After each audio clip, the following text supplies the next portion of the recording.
First, let me make it clear that I know that most Christians aren't like Ian Juby. That is why I call this Ian Juby and the kingdom of his Christian hate. They aren't lying scumbags, for one thing, and yes, I know that I started with an ad hom attack. However, once you see Juby's video, I think you might agree with my assessment of his character. I also realize that many people who believe in creation differ from the professional creationists like Juby in the same way, and I hope that they come to realize that most, certainly all I've seen of the professional creationists, are primarily concerned with lying to them, people who want to follow the Word of God as they see it in the Bible. Ian Juby uploaded a piece of trash video called The Dark Side of Darwin, Part 1, Genesis Week, Episode 26, Season 2. I will now attempt to eliminate the derogatory vituperation. However, this video makes me furious. I'm not going to leave a slew of references below. This is well-trod territory. It's just that Juby is heavily trotting it with Frankenstein boots dipped in acid.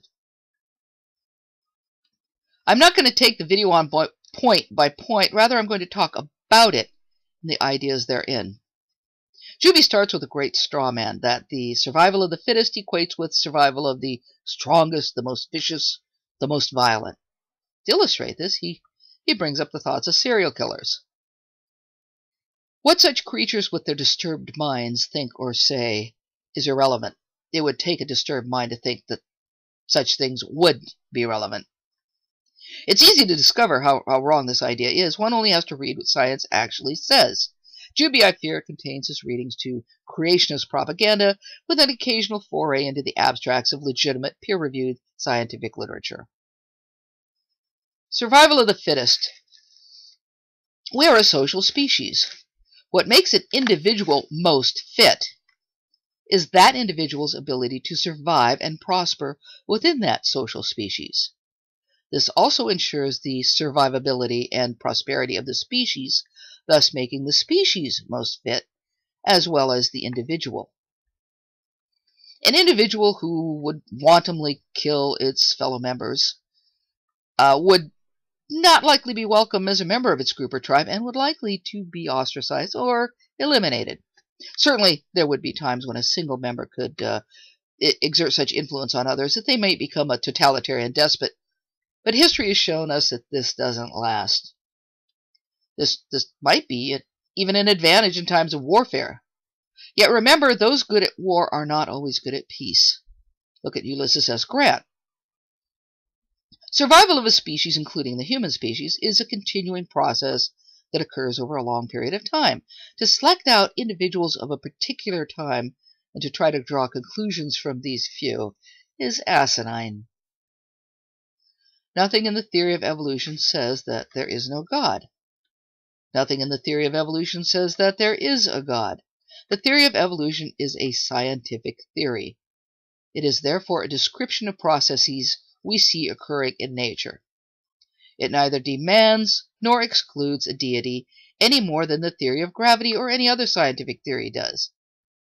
Certainly there are those who have used tenets of the theory of evolution to advance their own ideas. Social Darwinism is a corruption of this theory and was used to discriminate against the poor and to advance the dubious science of eugenics.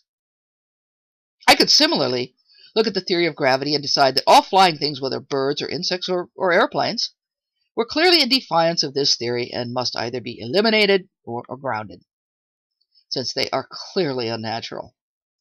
No one would take this seriously, except perhaps a deluded few.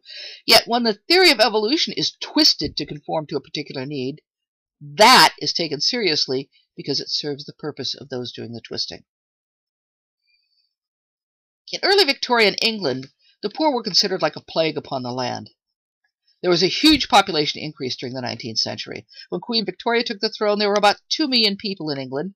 When she died, the population was 6.5 million. The reasons for this rapid increase in population are not clearly understood and quite debatable.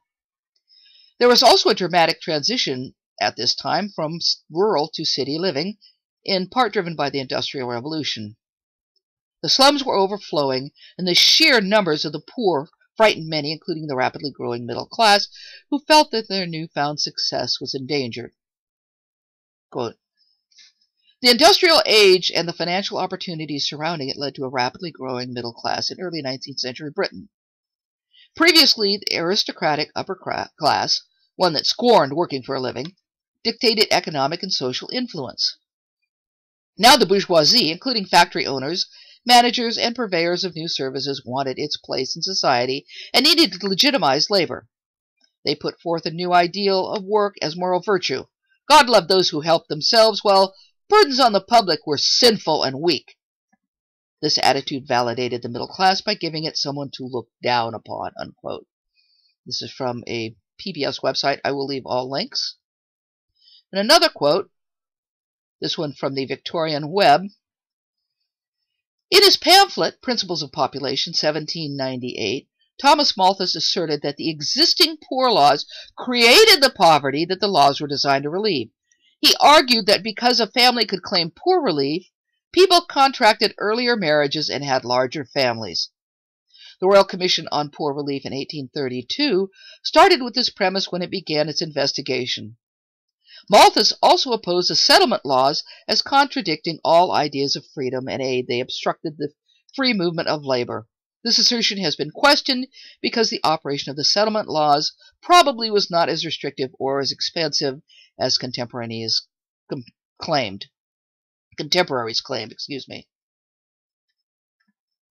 Quote, heaven helps those who help themselves. Whatever is done for men or classes to a certain extent takes away the stimulus and necessity of doing for themselves. This was from Samuel Smiles in Self-Help, published in 1859. A hymn, published in 1848 by Cecil Francis Alexander, says, the rich man in his castle, the poor man at his gate, God made them high and lowly, and ordered their estate, unquote. Why am I bringing this up? Well, The Origin of the Species was published in 1859. The attitudes that led to social Darwinism predated Darwin and were seen by many as coming from the natural order of things, an order created by God. Darwin's ideas, twisted, corrupted, used out of context, simply added fuel to the fire. A phrase often associated with what some consider the Darwinian idea of natural selection is nature red in tooth and claw. This comes from a poem by Alfred Lord Tennyson called In Memoriam A.H.H., which was completed in 1849 in memory of Tennyson's friend, Arthur Henry Hallam, who died in 1833, and it was written over a period of 17 years. According to Wikipedia, in writing the poem, Tennyson was influenced by the ideas of evolution presented in Vestiges of the Natural History of Creation, which had been published in 1844, and had caused a storm of controversy about the theological implications of impersonal nature functioning without direct divine intervention. The fundamentalist idea of unquestioning belief in revealed truth, taken from a literal interpretation of the Bible, was already in conflict with the findings of science, and Tennyson expressed the difficulties evolution raised for faith in the truths that never can be proved, unquote. Now, the reference for this is Josef L. Altholz, professor of history at the University of Minnesota, and it's from a website, it's the Victorian Web website, and it's from an essay called The Warfare of Conscience with Theology, which is online and will be linked below. And let me give you a couple of quotes from his essay. The crisis of intellectual faith, which may be dated about 1860, had a deceptive appearance of suddenness. The 1850s had been a period of relative religious calm, in which unquestioning churchgoers had little to trouble themselves except the growth of popery and ritualism, the dissidence of dissent, and the strange absence of the poor from the churches. Then in 1859 appeared Darwin's Origin of the Species, the most famous but not the most important of the challenges to faith, which questioned both the literal accuracy of the first chapters of Genesis and the argument from design for the existence of God. In 1860 appeared a book called Essays and Reviews, 6 of whose 7 authors were clergymen of the Church of England, which brought to Britain the techniques and startling hypotheses of German biblical criticism. In 1862, the Mosaic authorship of the Pentateuch was denied by no less than a bishop, John William Colenso. In 1864 and 1865, the courts decided that nothing could be done about these subversives within the church, And in 1869, one of the essayists and reviewers became a bishop, unquote. Note that he said that the origin of species was not the most important of the challenges to faith. He then goes on to discuss the traditional view of the war between science and religion. Quote, this approach presupposes a clear and direct confrontation between geological, biological, and historical science on the one hand and religion on the other, with science ultimately prevailing because of its intrinsic merits. I wish to propose an alternative approach which treats the conflict not as a struggle of faith against its external enemies, but as a crisis within religion itself. The real point of the conflict was not the challenge of science, but the response of religion.